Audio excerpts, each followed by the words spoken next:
가계부를 씁시다. 영수증 이렇게. 내가 매달 왜 연체가 될까? 선순환을 만들어내야 돼요. 네, 환영합니다. 네, 안녕하세요. 저는 엄마의 돈공부와 엄마의 첫 부동산 공부의 저자이고요. 또 엄마의 가계부라는 책을 출간을 하기도 했어요. 오늘 여러분들과 이 방송을 통해서 우리가 어떻게 하면 가계부를 잘 쓸 수 있을지, 그리고 가계부를 써서 우리가 조금이라도 더 목돈을 좀 빨리 만들고 불릴 수 있을까, 이 부분에 대해서 좀 말씀을 나누려고 합니다. 네. 제가 가방을 좀 보여드리려고 오늘 가지고 왔어요. 작가님께. 네. 참, 이렇게 영수증 뭐 이렇게 일부러 제가 그런 건 아니고요. 네. 뭐 먹다 남은 이렇게 간식이랑 영수증 이렇게 보관이 네. 사실 되어 있거든요. 아마 다들 저만 그런 거는 아닐 거예요. 다들 이렇게 보관이 되셨을 거예요. 네. 그리고 아마 뭐 이렇게 이거는 특별히 제가 이렇게 저의 몸을 위해서 보약을 또 먹고 있고 그러니까 거울 이렇게. 작가님도 궁금해요. 이렇게 영수증 어떻게 보관해서 가계부를 좀 쓸 수 있을까요? 네. 일단 좀 집어넣고. 영수증 같은 경우에 이렇게 되는 이유는 제주맘님 탓이 아니에요. 제주맘님의 탓이 아니라 지갑이 없기 때문이에요. 저는 그렇게 생각해요. 일단 굉장히 가볍고 패셔너블해요. 그렇지만 단점은 주머니가 없다는 거예요. 그러면 주머니가 없는 가방을 갖고 다니면 이렇게 될 수밖에 없어요. 그러면 주머니가 있는 가방을 갖고 다니고 싶지 않으면 이런 화장품 가방이 있으시잖아요. 영수증도 이런 식으로 투명한 이런 걸 넣을 수 있는 지갑처럼 생겼지만 이게 투명하고 이렇게 열었다 닫았다 할 수 있는 게 1,000원이면 살 수 있어요. 그거를 다이소에서 사셔서 하나를 넣으면 절대로 영수증이 왔다 갔다 하지 않아요. 근데 이런 것도 막 터질 수 있어요. 그러면 또 하나 사요. 투명 그거를 1,000원짜리를 하나 더 사요. 그래서 그걸 여기다 담으세요. 그래서 나만의 이 공간이 있어야 돼요. 그래서 3,000원으로 해결될 수 있도록 그렇게 만드시는 거예요. 그러면 굉장히 완벽하게 정리가 될 수 있어요. 모든 정리의 시작은 다 다이소에서 일단은 시작이 되네요. 그럼요. 저도 집 정리하려고 다이소에서 쇼핑을 되게 많이 몇만 원어치를 했었었거든요. 몇만 원어치. 다이소에서 몇만 원 쓰기 참 힘든데. 사치를 좀 많이 했죠, 제가. 짜잔! 특수 효과를 이용해서 이렇게 또 준비했습니다. 가계부 하루에 5분 어떻게 간단하게 초간단으로 쓸 수 있는지 한번 좀 보여주세요. 하루 5분이에요. 목표는 하루 5분을 사용해서 이제 가계부를 작성을 하는 거고요. 그렇게 하기 위해서는 일단 간단하게 해야 돼요.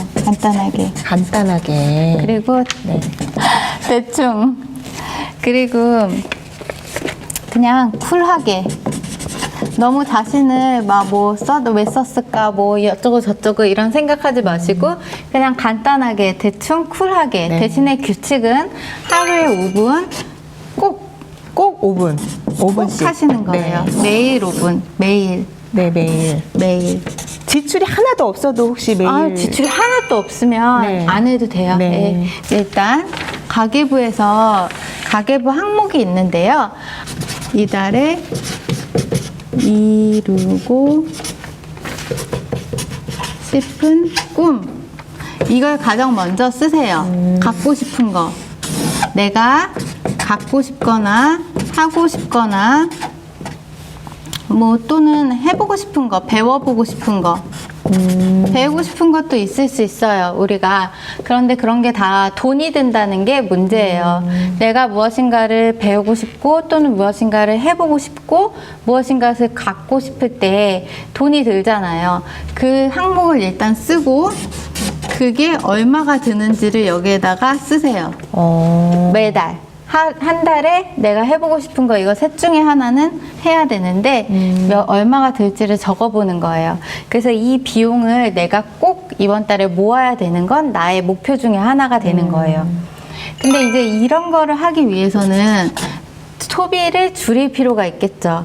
그래서 우리가 일단은 지출을 3가지 정도로 나눠요.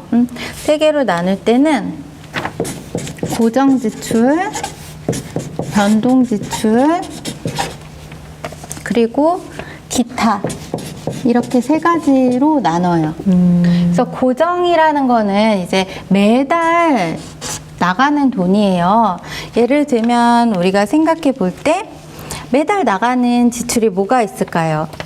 네, 수도세? 네, 수도세. 네. 그쵸. 수도요금도 굉장히 매달 나가는 것이고, 가스요금, 전기요금, 그리고 만약에 아파트라면 관리비, 또는 뭐 월세, 또는 대출 이자, 이런 것들, 주택담보대출 이자, 그리고 휴대폰 요금, 그리고 아이들 뭐 학원비, 이런 것은 매달 고정적으로 나가는 지출이잖아요. 네. 그러한 지출을 쭉 항목을 적어보세요. 그렇게 한 다음에 아까도 말씀드렸듯이 은행에 전화하셔서 이 항목들을 다 자동이체 시켜놔야 돼요. 그래서 자동이체를 시킬 때에는 우리가 은행 잔고에서 빠져나갈 수 있도록 하는 방법도 있고, 또는 매달 뭐 신용카드로 휴대폰 요금 같은 경우에는 신용카드로 자동으로 결제가 되도록 할 수도 있어요. 그래서 이것을 무조건 자동이체 될 수 있도록 고정 지출은 여기에는 네. 보험도 매달, 그러니까 보험도 항목 중에 하나가 될 테고, 그리고 하신 공과금, 그리고 또 매달 나가는 뭐 주택담보대출이자, 대출이자, 그리고 매달 나가는 학원비, 이런 교육비 같은 경우에는 자동이체를 해놓으셔야 되는 거죠. 그래서 이것을 고정 지출은 그럼 더 이상 내가 신경을 쓰지 않아도 관리가 저절로 될 수 있도록 하는 게 가장 먼저 드리고 싶은 팁 중에 하나예요. 내가 매달 왜 이걸 내지 않았으며 왜 연체가 될까? 이런 것을 사전에 차단을 시키는 거예요. 그래서 자동이체 하시고, 변동 지출이 있어요. 이 변동 지출에는 뭐가 있을까요? 뭐 외식비라든지. 그럼요. 그렇죠. 가장 먼저 생각나는 것이 이 식비인 거죠. 우리가 매달 이제 주기적으로 마트에 가셔서 사시는 그런 식비, 또는 옷도 사고 뭐 병원에 갈 수도 있고, 이런 변동적이라는 거예요. 굉장히. 그럼 이런 것은 예를 들어서 생활용품비라고 해서 여기에는 뭐 의복, 뭐 의류를 살 수도 있고, 뭐 화장품, 이런 여러 가지 생활에 들어가는 거, 그런 것을 살 수가 있고, 또는 의료비, 중심적인 거라면 식비, 생활용품비, 의료비, 그래서 병원에 간 거, 이런 변동비가 들 수 있어요. 그리고 아까 말씀드린 내가 뭐 갖고 싶고 하고 싶고 사고 싶었던 이것을 저는 이제 꿈 지출비라고 불러요. 이 꿈 지출비도 변동에 들어갈 수 있어요. 그래서 이렇게 해서 카테고리를 한 4개 정도로 단순화 시켜요. 그래서 내가 이제 해야 될 일은, 나머지 일들은 이제 기타가 되겠는데, 이런 기타는 사실 매달 들어가는 비용도 아닌 것을 이제 기타에 넣어요. 예를 들면은 경조사가 있어서 우리가 이번 달에 꼭 쓰는 것이 아니라 다음 달에는 있을지 없을지 모르는, 이런 것은 사실 우리가 매달 거의 들어가는 비 중에 하나가 될 수 있는데, 있을 수도 있고 없을 수도 있는 것은 이제 기타에는 경조사비, 그리고 세금, 예를 들어서 자동차세, 그쵸, 자동차세, 또는 뭐 주택과 관련된 세금, 중간에 조카를 만나서 뭐 용돈을 줬다던가, 어떤 어린이날이라던가, 뭐 이런 기타, 굉장히 매달 발생되지는 않지만 1년에 한두 번씩 발생되는 그런 큰 지출을 여기에다가 넣어요. 그러니까 예를 들어서 어떤 행사가 있을 때, 가족 행사가 있어서 돈을 쓴다던가, 또는 여름 휴가비, 이런 것도 다 이제 기타로 들어갈 수 있어요. 1년에 한두 번 발생하는 그런 거. 그렇게 해서 이제 지출을 이렇게 세 가지로 나눠요. 고정, 변동, 기타. 네. 그래서 이제 해야 될 일은 일단 하루에 5분을 정확하게 하루 5분 내가 목표는 매일 하는 게 목표예요. 네. 꾸준하게. 매일 5분 책상에 앉는다. 그게 목표고 앉으면 하는 일은 지출 쓰시고 수입. 보통 가계부는 이렇게 나눠져 있잖아요. 네. 지출 항목 이렇게 쭉 쓰고 수입 이렇게 쓰시고 네. 이렇게 해서 이 지출을 매일 5분씩 그냥 쓰는 거예요. 이때 될 수 있으면 신용카드는 사용하지 않는 게 가장 좋다고 저는 생각을 해요.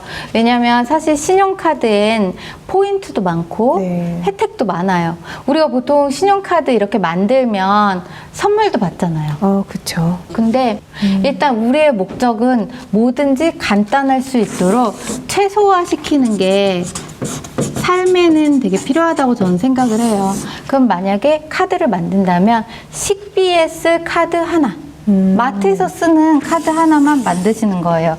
그렇게 해서 하나를 만드시고 이마트나 뭐 홈플러스 이런 데서 쓰는 카드를 하나만 그냥 하나만 만드세요. 네. 그래서 그거는 카드로 이렇게 결제를 해요. 그러면 이제 생활용품비가 있잖아요. 내가 뭐 가다가 뭐가 사고 싶을 수도 있고 또 옷도 사야 되고 막 뭐도 사야 되고 막 이럴 때 써야 되는 거, 그것은 뭘 만드셔야 되냐면 체크카드를 만드셔야 돼요. 그래서 신용카드 하나, 체크카드 하나 이렇게 두 개를 주로 사용을 하시는 거예요. 네. 그래서 이 체크카드에다가 얼마를 넣어둬야 될까? 그것을 이제 제주맘님이 계산을 하셔야 돼요. 근데 이게 얼마 넣어놔야 될까라는 것은 사실 그렇게 쉬운 일은 아니에요. 네, 되게 어렵네요. 예를 들어서 체크카드 만들어서 거기다 돈을 넣어놓으세요 이렇게 얘기를 했어요. 한 달에 얼마를 넣어놔야 될 것 같아요? 한 50은 있어야. 50은 있어야 네. 될 것 같죠. 그쵸? 그러면 이제 얼마가 있어야 될까라는 걸 판단을 할 수 있어야 되는데 그게 사실은 사람들은 감이 잘 안 와요. 어느 달은 많이 쓰고 사실 어느 달은 적게 쓰고 내가 얼마를 쓰는지 나도 잘 몰라요. 네. 왜? 내가 얼마 쓰는지 잘 체크하지 않고 그냥 대충 쓰는 대로 계속 써요. 그렇게 하는 거를 우리가 일생에 한 번은, 그러니까 뭔가 굉장히 하기 싫은 일 있죠? 네. 사실 그거 귀찮잖아요. 네. 내가 한 달에 얼마 쓰는지 그거 계산하기가 사실 쉬운 일은 아니잖아요. 앉아서 그것도. 그쵸. 그걸 계산해보고 내가 얼마 쓰는지 그거 따져보는 거 사실 하기 싫잖아요. 네. 꼭 지금 해야 되는 것도 아니고 다음에 해도 되고 내일 해도 되고 네. 이런 일들은 계속 미뤄져요. 내일 해도 돼. 그 말은 또 다음 날 되면 또 내일 해도 돼요. 네. 한 번도 안 하게 되는 거죠. 이런 건 저는 어떻게 생각하냐면 그냥 일생에 한 번은 한다. 일생에 한 번은 뭘 해야 되냐면 지난 3개월 동안 내가 어디에 얼마 썼는지 해서 평균을 내셔야 돼요. 평균. 그거를 꼭 오늘 포인트는 오늘 오늘 얼마 썼는지 카드 내역서를 쫙 뽑아서 얼마 썼는지 그 평균을 내서 이 체크카드에 다음 달에 넣어두세요. 그 평균 금액을 네. 줄여서 넣지 않고 그냥 네. 평균 쓴 금액을 아니 좀 줄여서 넣어도 좋을 것 같아요. 제제맘님은 줄여서, 네. 줄이셔서 네. 조금 타이트하게 넣어두세요. 내가 3개월 동안 딱 뭐 얼마를 썼다. 네. 한 달에 뭐 보니까 50만 원 썼다. 그러면 체크카드에 한 35만 원 정도? 한 35만 원, 한 3분의 1 정도 줄여서 한번 넣어보세요. 네. 그러면 극한 체험을 하면서 지출이 줄어들 수 있어요. 네. 넉넉하게 넣지 말고 그 안에서 좀 빼서 넣어주세요. 네. 한 20% 정도 빼서 넣어두면 좋을 것 같아요. 한 50만 원이면 40만 원 정도 넣어서 네. 살 수 있나 없나 한번 보세요. 분명히 살 수 있어요. 그리고 또 말씀드리고 싶은 거 하나는 냉동식품은 줄이자. 냉동식품을. 그래서 냉동식품만 줄여도 식비가 굉장히 많이 줄 수 있어요. 그러면 좀 더 우리가 지출도 줄이면서 건강해지면 돈도 모이고 의료비도 줄어들고 이러면서 우리가 선순환을 만들어내야 돼요. 네. 그냥 되게 작은 일부터 작은 일부터 하는 거죠.